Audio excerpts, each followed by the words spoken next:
These are my thoughts and analysis of the Fantastic Four 2015 movie, which I did a review to, that many people said was the most positive review for the movie they had seen or heard, which was hysterical to me.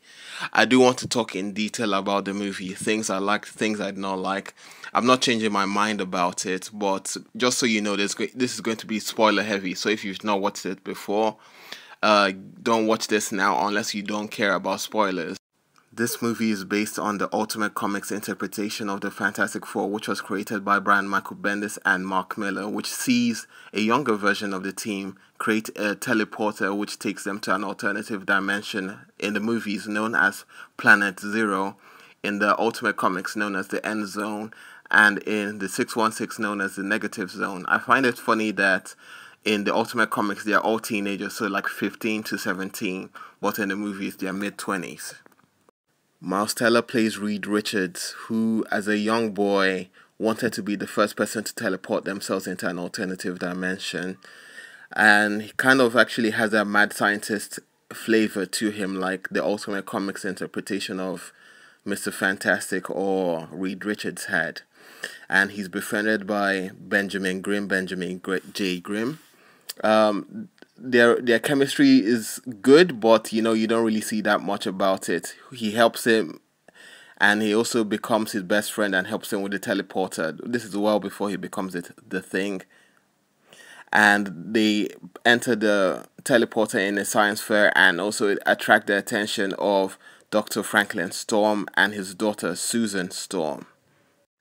Only Reed gets a full scholarship to the Baxter Foundation, which houses brilliant minds, and Bendon not, because he also assisted, which was odd. Susan is a pattern analyst who loves listening to music to concentrate and find patterns in certain things. I kind of feel like her relationship with Reed Richards was almost non-existent, kind of like the relationship between Ben and Reed as well. Maybe at the early stages of the movie, their relationships, the one between Reed and Sue or Reed and Ben, was working, but later on down the line it does not really necessarily click. Then Professor Storm says he wants to bring in his son Johnny, who can apparently build almost anything, which is completely stupid. You're in a facility filled with brilliant minds who can build anything. Why do you need Johnny? And they introduce him in the worst possible way, in a race, in a Fast and the Furious type race, and he's trash talking as well. The car ends up blowing up and he breaks his arm in the race, which was stupid. Later on, Professor Storm is speaking with the higher ups who are funding the teleporter, and he says that he wants to bring in Victor Von Doom, and they all lose their shit, saying that no, he's reckless, he's this, he's that. They end up going to visit. He ends up going to visit Victor Von Doom, who's played by Toby Kebbell as well. And he just looks like a hobo playing Assassin's Creed and whatnot. This is what Victor Von Doom looks like in the Ultimate Comics. But yeah, he just looks rough, ragged and rough. The other thing is he does not have the relationship he does with Reed in the comic books. But eventually they do end up building that teleporter together. He has some kind of conflict with Johnny Storm rather than Reed Richards, which was hysterical as well. Or stupid, not hysterical, stupid. They successfully managed to teleport a chimp back and forth from Planet Zero. They want to teleport themselves as well, but the people who are funding it say, screw that noise. We're going to have to call NASA. You're not going anywhere. The team gets pissed off, gets blind drunk, and decides, screw it, let's do it without them knowing. So Reed calls Ben, and I don't know how he miraculously gets him through security, but he does. They teleport, so it's only 4 of them who teleport. It's Johnny, Reed, Ben, and Victor. Sue is nowhere to be found. So when they get to Planet Zero, Victor does something stupid by seeing the heart of the planet and touches it and causes a chain reaction, which causes them to all have their powers. And they teleport back to Earth, and Sue is caught in the residual effects of it, and also leave Victor Von Doom behind. Reed abandons the team completely, which I think is total bullshit, because Reed constantly tortures himself for what he did to Johnny, Sue, and especially Ben. And in my opinion, this is where the film takes a big ass nosedive, and I also think the way Sue got her powers was ridiculous. The story picks up a year later with the team working for the military, doing all their dirty deeds and whatnot, and actually trying to figure out how to weaponize them and other things like that. Reed ran away, so it's been a year later. We did not even get to see them coming to grips on how to learn to use their abilities and other stuff like that. But Professor Storm asks Susan to, since she's a pattern reader. He asks her to help him find Reed, and she eventually helps them find Reed. Whilst Ben is watching replays of himself in the field and how many people he killed, they send him into the field to capture Reed, since he still has some pent-up aggression for Reed abandoning him during the accident. They end up capturing Reed, and they also ask him to help with the teleporter since they've been having problems with it since he escaped, which he does help, and they end up going to Planet Zero and finding Victor Von Doom. They bring him back to the Baxter building and start interrogating him. He gets all angry, saying that I'm not going to allow you to destroy my world. And you would think he was talking about his world in the comics, Latveria, but that's not even mentioned in the movie. And he's even talking about Planet Zero. And guys, this is what he looks like in the movie. You know, even with the behind the scenes shots, he still looks like that without even post-production done to him. And here's what he looks like in the Ultimate Comics. He does have ghost hooves for legs.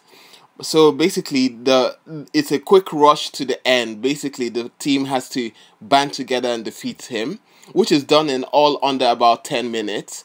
And you have the cliche lines like, we can't beat him separately, but we can beat him as a team. Or don't call me Victor, call me Doom. Or it's collaborating time. All felt forced and rushed into it. They end up saving the world, although the world does not know that the four of them were the ones who rescued them. The government end up putting them in a isolated facility, and they come up with the name Fantastic Four in a ridiculous way. And that's the end of the movie. As a standalone movie without the title Fantastic Four is a decent film, but as the name has a Fantastic Four, it has a particular brand, it has a particular expectation, and it did not meet that expectation. It's got a bunch of, the producers and the filmmakers were being smug and thinking everybody will love it when you put the from the studio that brought you X-Men Days of Futures Past, which was silly. I feel bad for Josh Trank because from what I hear, the film studio took away 3 set pieces from the movie and cut the budget well before they actually started production, which was ridiculous. But I kind of feel bad for him, and by the way, these 3 scenes you're saying, the one previous, the one you saw before, and this one, they're not in the movie at all. Even the scene where they're dropping Ben from the skies is not in the movie at all. So there's a clip online of the movie showing Doom popping people's heads, which was ridiculous to me because he's been on that world for about a year, and from the way he was speaking, he was the only life form in that world. So how would he know he could pop people's heads? How would he know he could create force fields and other stuff like that? You know, he's not really tested himself out, so it kind of just felt silly to me. The chemistry was somewhat off, and the Susan Storm just was not right. She kind of felt like a bitch to me, you know, because she just kept on putting down Reed for whatever reason, and it was just so annoying. And I really hoped that they would have played the dynamic of the white woman in a black family type of thing. Not that she would be ghetto or something, but just that kind of dynamic. I thought it would be quite interesting to watch. They touched on the fact that Susan might be Franklin's favorite child, but they did not really go too far with that, and it was a bit, there were a lot of missed opportunities in this movie, basically. It was slower than it should have been. There were little to no set pieces. Don't get me wrong, it's fine if it's just a regular sci-fi horror thriller type movie, but for a comic book movie for the summer, that's a no-no. It's maybe something for Oscar season or so. My theory is that the studio that made this did not know what to do with it and thought that it might be going back to Marvel. So what they decided to do was taint it as badly as possible before it goes back to Marvel so that Marvel will not be able to use it. But yeah, like I said, I don't think Marvel should buy the rights back. But if they end up doing that, I kind of feel like maybe what they should do is just have the Fantastic Four as supporting characters in a movie, in different Marvel movies, I mean. And yes, it would be nice to see Hulk and the Thing fight, or the Thing and Thor fight, but maybe something a bit later on. I don't think they should just rush into it right now. So far, it's made $26.2 million in the US, and worldwide it's made 34.5 million. It's number 2 in the US and number 2 over here, which means Mission Impossible Ghost Protocol is number 1 worldwide. And the studio basically said that they're still pushing forward with a follow-up, which I don't. Basically, the international market would determine whether there'll be a follow-up to the movie or not, but time will tell. I really hope not. I really hope it goes back to Marvel. In my opinion, I doubt it will happen, but I'm hopeful. This is only the opening week. We don't know how much it will make overall, but time will tell. The relationship between Susan and Johnny just wasn't there. You know, they not talk like family or anything like that. They did not babble, they not argue or anything, which are just ridiculous to me. I do kind of feel like it did not matter if Susan was white, because they could have cast a black actress to play Susan. Because yeah, it might have even made more sense if Susan was black, but it was almost like the studio said, "Oh, we've gone through our quota of African American casts." I thought it was interesting that they cast black actors for Johnny and Franklin Storm, and really, because there was a lot of backlash about it. So I also thought that the studio would be like, okay, let's make this important. Let's make this a big deal that they're black in the movie. But they did not. It was just a generic family. I still enjoy the movie as a standalone movie that is not Fantastic Four related. It did have its faults, but as it's Fantastic Four, it really just hurts that they not attempt to even try and get it right. I find it funny that everyone thinks that the Chris Evans, Jessica Alba, Tim Story version of the Fantastic Four was a much better film.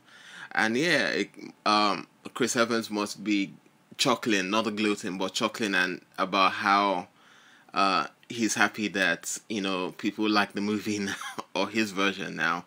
Michael B. Jordan would have made for a fantastic Johnny Storm, but I just kind of feel like maybe the studio stop them from doing certain things. Either way, guys, that's my thoughts on the movie. I'm sorry I rambled on for so long. I just had a lot to get through. There are still a few things that I forgot, and if you want to talk to me about it, leave some comments down below, and maybe we can just have a brief in-depth chat about it. So thank you for watching. Please like, comment, and subscribe, and I'll catch you next time. And again, I still stand by the fact that I did enjoy this version of Fantastic Four, although it was not a Fantastic Four movie to me. Have a great one, guys. By the way, the studio owning the rights to Fantastic Four will be under no pressure whatsoever to make it successful or make a sequel right after. And they will not be in a pressure to sell it to Marvel, because they have 7 years. They have till 2022 or 2023 to have a Fantastic Four movie out again, or even sooner. Anyway, that's the latest they need to put it out. Otherwise, the rights will revert back to Marvel. But I don't see that happening anytime soon. Plus, they have the X-Men reality to deal with. So that's how it goes, guys. Don't think they'll be giving it up anytime soon. If they need to do anything, they'll just reboot it again and put it out. And reboot it again and put it out until they are done with it. So I don't think it will happen anytime soon.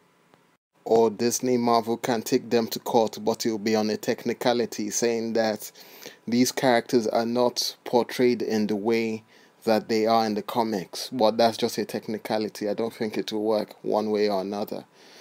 Anyway, guys, it's all doom and gloom. Thanks for watching. Have a great one.